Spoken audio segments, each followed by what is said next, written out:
Hi guys, my name's Mike, and this is hard because this is one of my first videos that I'm going to be making for a new YouTube channel, which I'm starting because I want to help people who lived in my situation, similar situations as myself, and help them get their life on track so they don't have to continue to go through what I've been going through and what other people go through. Like, just the life of being a criminal is not fun. It may look fun, it might be fun at times, but in the long run, it's not fun. You lose the people you care about. You always got to worry about when the cops are going to come and arrest you, and it's just so much negative that outweighs the positive with living a criminal life, or with drugs or anything. Anyway, my name's Mike. I go by Pimp because friends call me Pimp and that's been my name playing video games with my kids and stuff like that. And my name is Pimp is because when I got out of prison, I was approached by someone with ties with organized crime, and basically they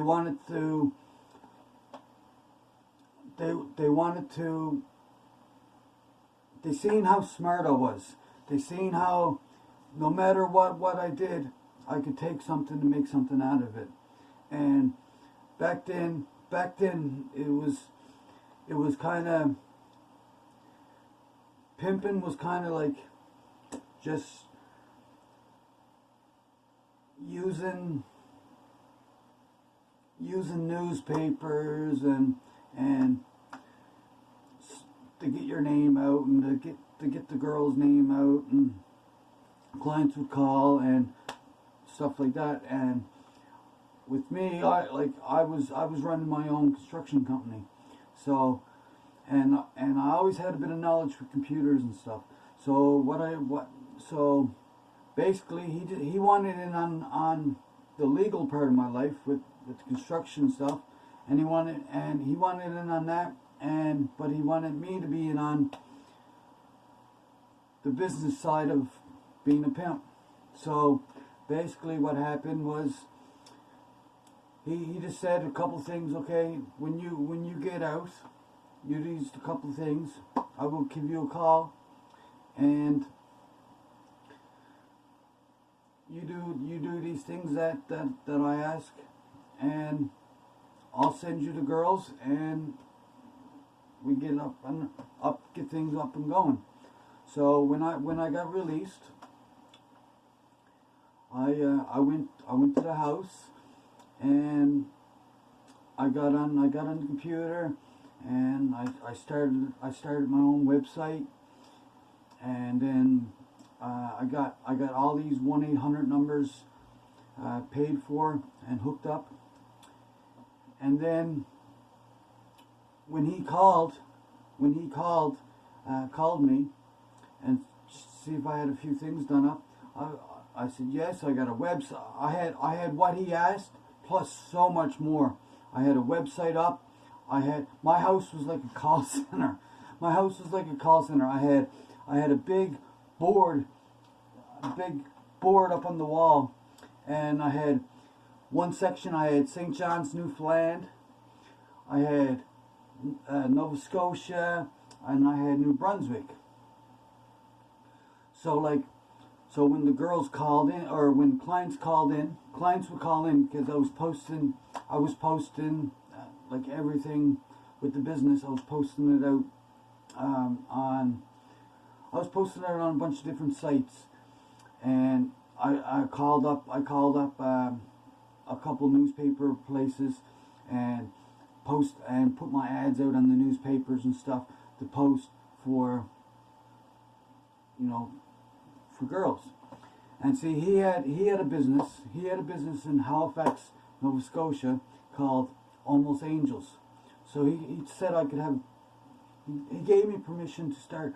I was living in the Valley of Nova Scotia, so I started Valley Angels. So when I got out, he called me. He called me and I told him that I had everything set up and my phones. I had a bunch of cell phones and they were connected to a bunch of numbers. So my phone started ringing and never stopped ringing. And it was just clients looking, they wanted to see a girl. And so back then was the early days. I was charging $150 an hour. And I believe I was getting I was getting 70 per call, and the girls were getting 80. So that was at first, but then later on, after I started doing really good with the business, I started making $200 or started charging $200 an hour, and I'd give the girl $120 for the hour, and I got 80. And it was good. It was good money then. So when he called and I told him I had everything set up and stuff, so basically what happened is that I got, when the clients called and asked for a girl, I would just answer the phone. Hello, yes, hello, Valley Angels. Can I help you with a beautiful lady tonight? You know who? I have a blonde girl, brunette, redhead, whatever, and I would go through a list of the girls that were available. Now he gave me the girls that was working for him, so I had a list of those girls. So when they called me, I would tell the client, okay, I have such and such girl, such and such girl, such and such girl.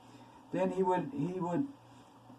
the client would say, okay, I want this girl or whatever, and I would get their address and stuff like that, and then I would call that girl. Okay, I have a client for you. This is where it is. This is where you need. So and then I would call. I had drivers, so I hired a bunch of people to drive. So when I had a call for a girl, I would call the client, or call the driver, sorry, and say, hey, I got a call. You need to pick up this girl at this place, and you need to drive her to this hotel or this address. So the way I had it was, the driver would go pick up the girl, take her to the hotel, or take her to the client's house.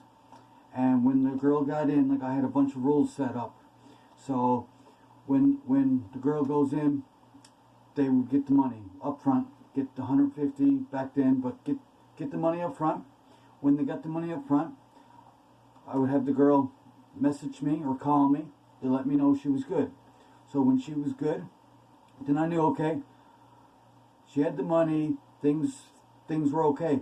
Because I always told the girls, if they went into a place and it wasn't, say the client was drinking, was drunk, or if there was more than one person in there, or just things didn't seem right, like if it was a cop or something, like if it just didn't seem right, I always told the girls, never feel like you have to do anything. If anything, if something's not right, don't feel right, just get up and leave, or just whatever. So when they call me or text me and tell me good, okay, things are good. So they would see the client, do whatever business. Now I always told the girl, I don't care what you know, if something didn't go right, you know, tell me, because I would deal with it. I would, you know, I would mark it down, that client, and put down things. Okay, this client is not good. So if he called back, he wouldn't be getting one of the girls. Like, he depends on the situation. If it was a bad client, he wouldn't get nobody. I would just hang up on him. If it was a good client, really good client, paid a lot of money, I would take that, write down good client, so then he would see the good girls that I have available. And anyway, I don't know if this is going off like being off track or whatever, because I have so many stories. I have so many stories to talk about. This is just one thing. It's just come to my head. But anyway, I did this for years. I lived in hotels for 4.5 years straight. I spent so much money in hotels. Like I was running 3 different provinces in Canada, and at one time I had up to 30 girls working for me. And when clients called, when I was peaking, I would be like, "Hello, yes, can I help you tonight with a beautiful lady?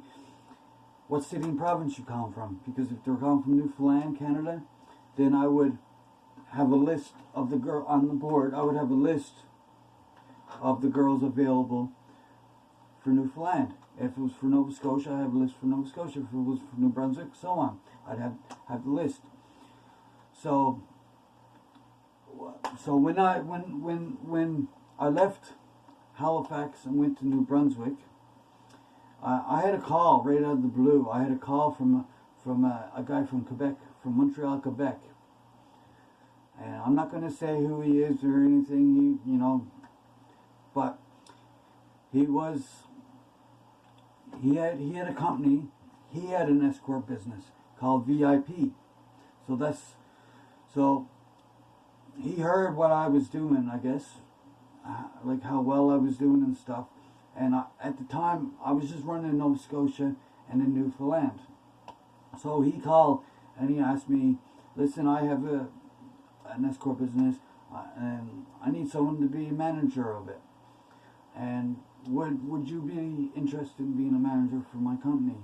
And I said, at first I said no. I said, "Listen, I got my own thing going. I'm going good with it. I don't need that. I don't need your help, whatnot." So I let him go.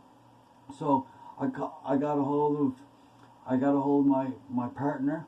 He's a 50-year-old black man that was a Canadian white pimp right across Canada.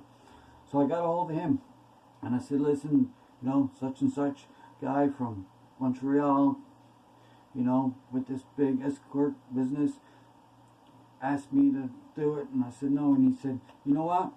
You should message him back, call him back, and say you will, because all the clients that call from his business and calls my business, we can take his clients and put them over to our business." So I said, "Okay, I'll do that." So I called him and I said, "Listen, I'll be manager of the business." So I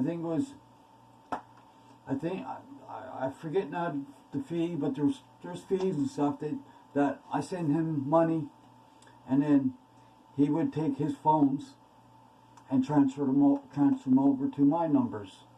So I didn't need his cell phone, I just needed his number. So his numbers were, the clients that were calling him just come over to me. So what I did is I got up and I left, and I went and got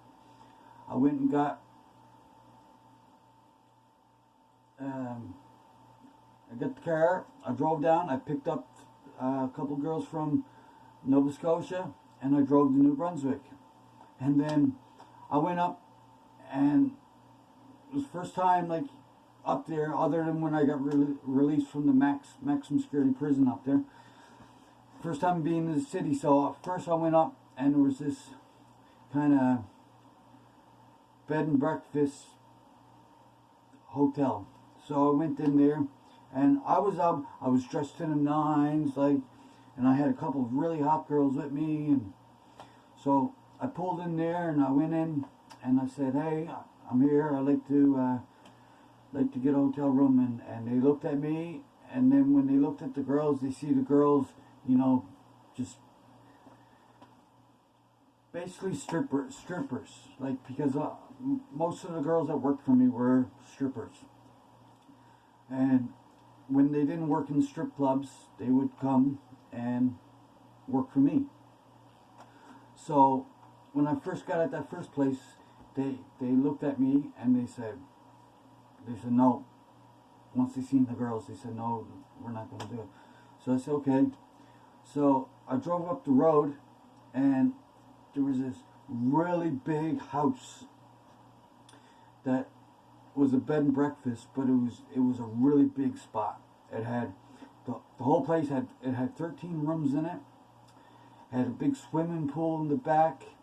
Had like the balcony that went over, and up top it had 2 rooms. They were called executive suites. And anyway, so I went in there, and the owner, the guy that owned it, he wasn't home. He was at the casino. So the guy that I guess was staying at the hotel, that was kind of like, he stayed there with the guy and stuff. So he kind of dealt with me. So I told him, listen, I'm here. I need a couple rooms and whatnot. And so he said, okay, yeah, no problem. So I just gave him the cash. He told me the owner was at the casino.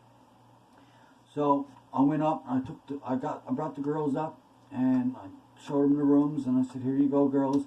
Here's your rooms. I said, I'm gonna go downstairs and talk to the guy that's running the hotel. Talk to him, and have a drink or whatnot. So I went downstairs to have a drink with him, and he said, he was like, hey, are you looking for a girl? I was like, no, I don't need a girl, bro. I don't need no girl. I'm good. And he was like, are you sure? Like, I said, listen, man, check this out. I had my laptop, so I opened up the laptop, and I had my website and all this stuff there, and I said, hey, are you looking for a girl? Because there was another girl staying in this hotel, and up in New Brunswick, they call the prostitutes, the hookers, they call the girls that work on the streetwalkers. The girls that stand on the corner and guys go pick them up or whatnot. So they had this lady up there that was a streetwalker, that he thought that I'd be interested in this streetwalker or something. I don't know. I don't know why he'd think it. He was just, I don't know if he was just trying to, he had a few drinks in him, so he was probably thinking that he can get a cut off it or something. But anyway, I found out later on that that's what he was trying to offer me. And anyway, it ended up being a wild turn of events, because this other guy that lived up in New Brunswick, that was up there, that ended up coming to the same hotel as me and getting a couple of rooms. He also was a pimp. And he also had a couple girls with him. And like, this story gets so crazy. How crazy this story gets. Because anyway, so over the next few days, I'm getting the calls, and I got clients coming to the hotel, just back and like steady, coming to see the girls, and I'm looking, and I'm seeing this guy going. He's getting in the next vehicle. He's going with a bunch of these girls, and I'm like, man, this guy's doing what I'm doing. Crazy, because back then I knew where to look for I knew where to look for escorts or strippers. So, and there was no other person. There was 2 other companies in New Brunswick, other than the company that I was that I was managing. So, but now there's 4 companies. Now there's Valley Angels, VIP, Finesse Escorts, and there's this other business. But this guy that I was there with, he was the owner of these 2 escort services, and I was the owner of my escort service, but I was managing the other escort service, VIP. So he was doing his thing, I was doing my thing, and the guy that owned the hotel, he was this old guy. That he was a massage therapist. So in this big mansion, he turned into a bed and breakfast. On the main level on the side, he had all these rooms that had tables that girls could go in, and he had people come over, and he did acupressure, and his son did acupuncture, and he had a herbal pharmacy, all these herbs that were up on the wall, displayed on the wall, and it was a herbal pharmacy.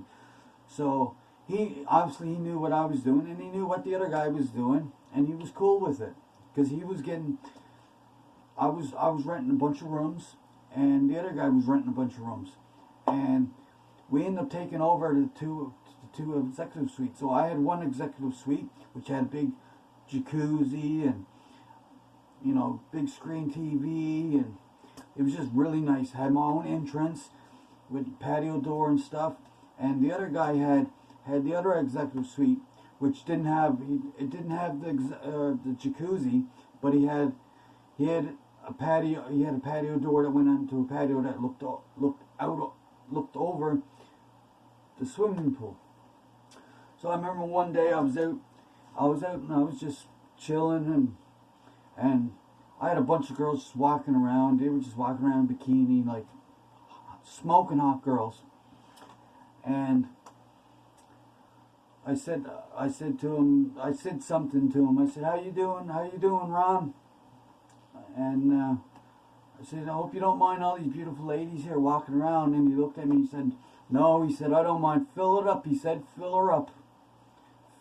Basically, take over, fill the hotel up. So I had like 13 rooms. So I said, okay, if he's okay with it, I'll fill it up. So I called down to Newfoundland, and I said, "Hey girls, listen, who wants to fly up here?" So I had some girls want to fly up, so I flew them up, and then I started flying girls up, and I started flying girls down to Newfoundland, and I started flying girls to Halifax, and then down to Halifax, and I was just steady going with the calls, steady. I had 2 cell phones. One that it was ringing nonstop. Like I had a hard time to get a shower, because every time that phone rang every time you hear a phone ring is money. Money. Every time. Almost. Like I say, I got that good after probably 8 months to a year. I got so good at answering the phone and talking to these clients that, like, I knew right off the bat, like, if it was going to be a shitty client, I had so many that I would just hang up. Just wouldn't answer. But clients that called, I knew right off the bat if they were serious about getting a girl. If they were serious about getting a girl, 8 out of 10 times my phone rang, I would book a girl to see a client. And that was a lot of money, because I had 4 or 5 girls going out at the same time, going out the same hour, and each of them I was making, back then I was making $70 per call for every call coming in. And then that was just in New Brunswick. Then I was doing the same thing in Newfoundland. I was doing the same thing in Halifax. And my phones were just ringing nonstop. Like nonstop. Answer it. "Hello, can I help you, beautiful lady, tonight?" Boom, boom, book the call. Okay, get the driver, take the girl out. Then I hang up. Then I would back again, call again. and just steady go. And I did that for a long time. And once there, I left that, came down to Newfoundland, and just booked. I was just doing that same thing over and over and over. And anyway, like what happened was, it was just, it was no good. It was no good at the end, because I ended up letting drugs get in the way. And when drugs got involved, because back then I was clean. I was clean back then. And the drugs, when I let the drugs get involved with the system, with the business that I had, it just, everything started going downhill. And it was bad. It was bad. And that's some things that I don't want to see people do. So basically, what I'm trying to say, this is a new channel, and what I want to do with it is help people make the right choices in life and get help. I want to help people get out of the criminal life, because it's not worth it. Like, I got so many stories, so many crazy stories, just stories of going, like, I end up getting locked up, and I started getting in trouble and locked up when I was 12 years old. I was 4'11", 83 pounds, just a little tiny squirt, little tiny kid. And you know, when I went in, like, it was just so bad. I had just one guard from Pakistan, and back, like, you had light fixtures up in the cell, and there was a little tiny speaker up in the light, where if they could turn on music or whatever, they would turn on music or whatever in your cell. And it was just a little square or a little rectangle cell, concrete slab on the floor. And this one guard used to come up, and he come over to the PA, and he'd be like, "You're going to burn in hell," and just say all kinds of shit like that to me. "You're going to burn in hell," and blah blah blah.